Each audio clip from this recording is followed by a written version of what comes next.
நிறைய மாணவிகள் இங்க அமர்ந்திருக்காங்க. இங்க படிக்கும் போது சொன்னாங்க, அகில இந்திய போட்டியிலே 3 முறை துப்பாக்கி சுடும் போட்டியிலே தங்கப்பதக்கம் பெற்றவர்னு நீங்க எல்லாம் கை தட்டினீங்க. அது வேற. அதை மீறி உண்மையாக நடந்த ஒரு சம்பவத்தை இந்த இடத்திலே நான் பதிவு செய்துவிட்டு என்னுடைய பேச்சை துவங்குகிறேன். இது பதிவு செய்வதற்கு 2 காரணம். ஒன்று, மாணவர்கள் எந்த அளவிற்கு ஜாக்கிரதையா இருக்கணும். 2வது, பெண்கள் மாணவிகளினுடைய திறமை என்ன என்பதை நீங்கள் தெரிந்து கொள்ள வேண்டும். உங்களுக்கு புரிகிற மாதிரி சொல்லணும்னா, அகில இந்திய காவல்துறை துப்பாக்கி சுடுகின்ற போட்டியிலே நாசிக், லக்னோ, காஷ்மீர் ஆகிய 3 இடங்களிலே இங்க இருந்து ஒரு 100 கஜ தூரத்தில் துப்பாக்கி இருக்கும், டார்கெட் இருக்கும், துப்பாக்கி இங்க வச்சிருப்பாங்க. 6 ரவுண்டு ஃபயர் பண்ணணும். புல்லில் அடிச்சா 5 மார்க், இன்னர்ல அடிச்சா 3 மார்க், அவுட்டர்ல அடிச்சா 1 மார்க்.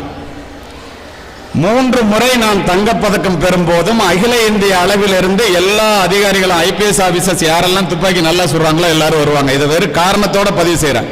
வரும்போது அச்சுதன் நாயர் அப்படின்னு சொல்லி கேரளால இருந்து ஒரு ஐபிஎஸ் அதிகாரி வருவார்.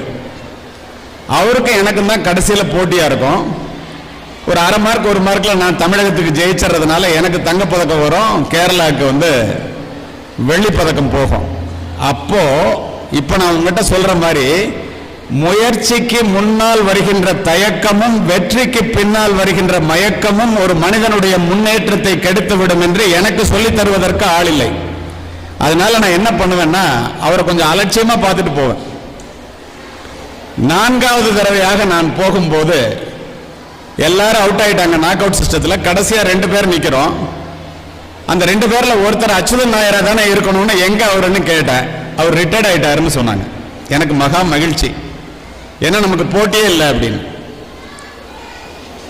ஒரு 6 அடி உயரத்தில் ஒரு பொண்ணு ஐபிஎஸ் ஆபீசர், ஒரு பெண் ஐபிஎஸ் அதிகாரி, கேரளால இருந்து வந்த பொண்ணு நின்னுச்சு.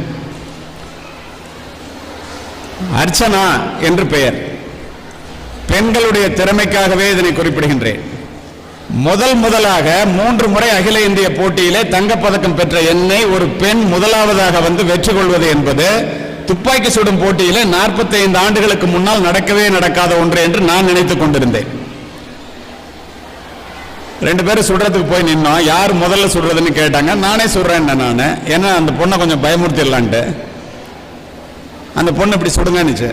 நான் போய் சுட்டேன். 6க்கு 5 ரவுண்டு புல்லு, 1 ரவுண்டு இன்னர், நல்ல ஸ்கோர். வால்டர் தேவாரம் சார் சொன்னாரு, நீ தான் ஜெயிப்பண்ணாரு. நான் உட்கார்ந்தேன். அந்த பொண்ணு எங்கேருந்து வந்துச்சு, அதுவும் 6 ரவுண்டு லோட் பண்ணிச்சு, ஒரே மூச்சில் சுட்டுச்சு. அதுவும் 5 ரவுண்டு புல்லு, 1 ரவுண்டு இன்னர். முதல் துப்பாக்கி சுடும் போட்டியில் அப்படி யாரும் செய்யவே முடியாது.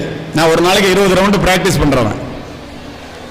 உடனே அந்த டார்கெட்டை பாருன்னு சொல்லி தேவாரம் சொன்னார். நான் போய் அந்த டார்கெட்டை பார்த்தேன்.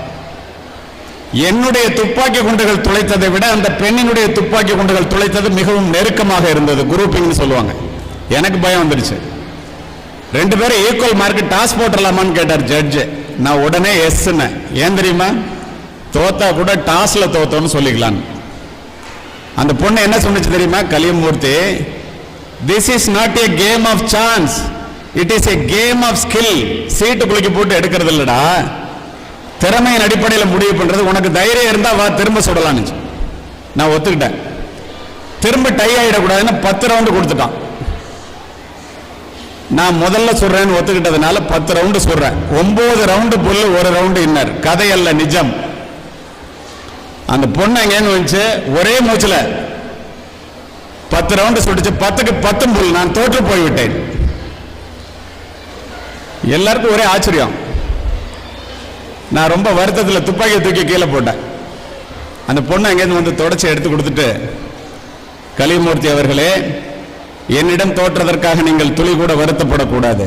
ஏன் தெரியுமா, உங்களிடம் 3 முறை தங்கப்பதக்கத்தை பறிகொடுத்த அச்சுதன் நாயரினுடைய மகள் நான் என்று கூறியது.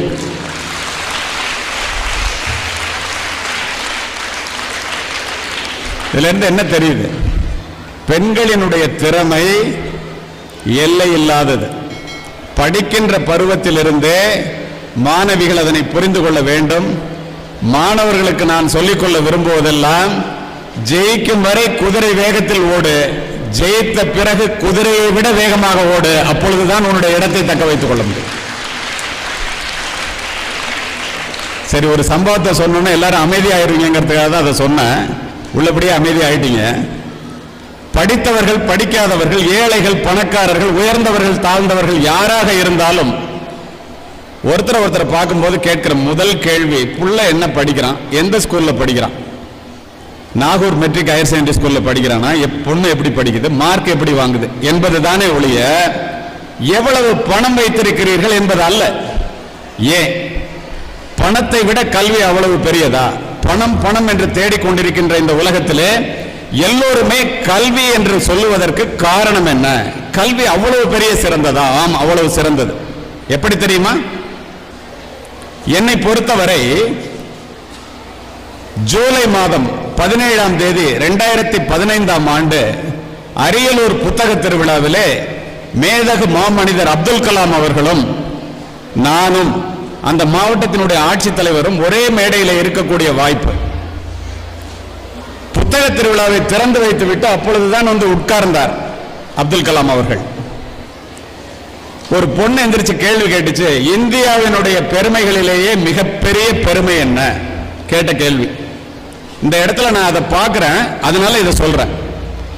அடுத்த நொடி அப்துல் கலாமிடம் இருந்து பதில் வந்தது. என்ன சொன்னார் தெரியுமா? இந்த புத்தக திருவிழாவை திறந்து வைப்பதற்காக இப்போது நான் ஏற்றி வைத்தேனே குத்து விளக்கு, அது இந்துக்களினுடைய அடையாளம். அதை ஏற்றி வைக்க நான் உபயோகப்படுத்திய மெழுகுவர்த்தி கிறிஸ்தவர்களுடைய அடையாளம்.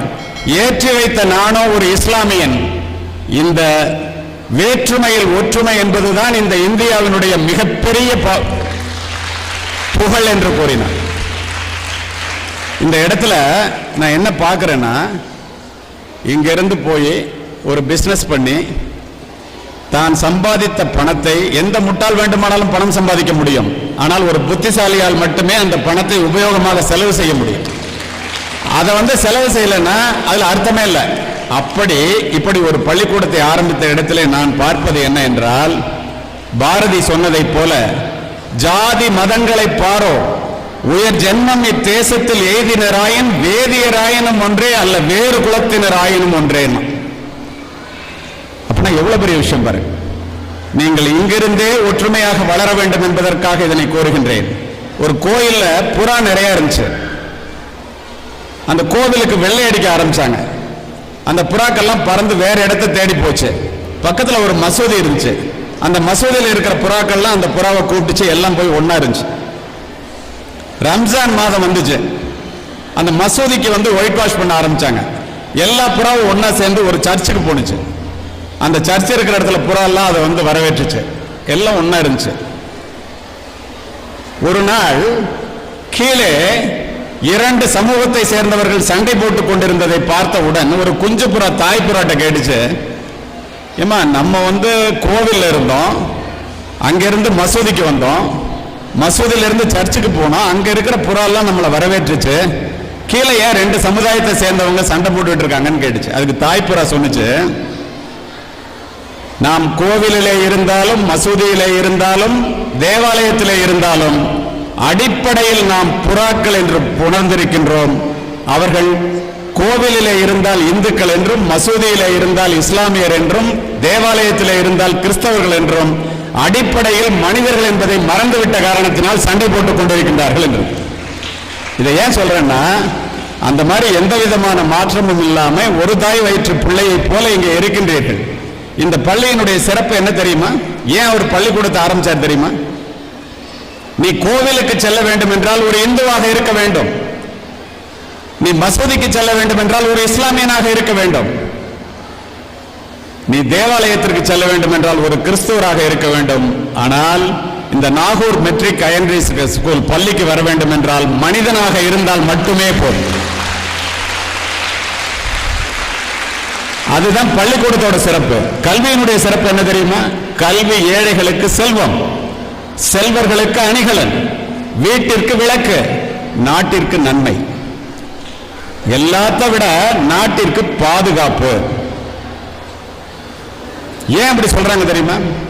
இந்த உண்மைகளை உணர்ந்த காரணத்தினால்தான் நீங்க எல்லாரும் இந்த படிப்பு பெருசுன்னு ஏன் தெரியணும்னா, எவ்வளவு பெரிய கோடீஸ்வரனாக இருந்தாலும் அவனுடைய பிள்ளை இந்த படிப்பை பெற்றோரிடமிருந்து சொத்தாக பெற முடியாது, அவனவன் படித்துத்தான் பெற முடியும். அதுதான் கல்வியினுடைய சிறப்பு. பணத்தை கொடுக்கிற மாதிரி சொத்தா கொடுக்க முடியாது கல்வி. அப்பா பிறப்பு முதல் இறப்பு வரை ஒரு மனிதனுக்கு உதவக்கூடியது கல்வி. கல்வி படிக்கின்ற மாணவனை மட்டுமின்றி அவன் பிறந்த வீட்டையும் இந்த நாட்டையும் உயர்த்தக்கூடியது கல்வி.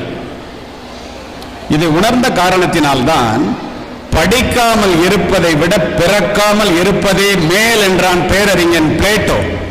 அறியாமை என்பது வெட்கப்பட வேண்டிய ஒன்று, அறிந்து கொள்ள விருப்பம் இல்லாமை என்பது அதனை விட வெட்கக்கேடு என்றான் பெஞ்சமின் பிராங்க்லின். இந்த உலகையே மாற்றக்கூடிய ஒரு ஆயுதம் உண்டு, அந்த ஆயுதத்தினுடைய பெயர் கல்வி என்றார் நெல்சன் மண்டேலா. பெற்ற பிள்ளை கைவிட்டாலும் கற்ற கல்வி கைவிடாது மகாத்மா காந்தி. முதுமையை முன்னிட்டு முன்னதாக செய்து வைத்துக் கொள்கின்ற பாதுகாப்பு பணிகளிலேயே மிகவும் சிறந்தது கல்வி. இவ்வளவு விஷயம் கல்வியை பத்தி சொல்லியிருக்காங்களே, நீங்களும் நானும் ஏன் படிக்கணும் தெரியுமா? உங்களைப் போல சாதாரணமான ஏழ்மை குடும்பத்திலிருந்து வந்தவன் நான். இங்க யார டாடா பிர்லா குடும்பத்திலிருந்து வந்தவங்க படிக்கிறதுக்கு வாய்ப்பு இல்லைங்கிறது எனக்கு தெரியும். ஏன் இதை இப்ப சொல்றேன் தெரியுமா?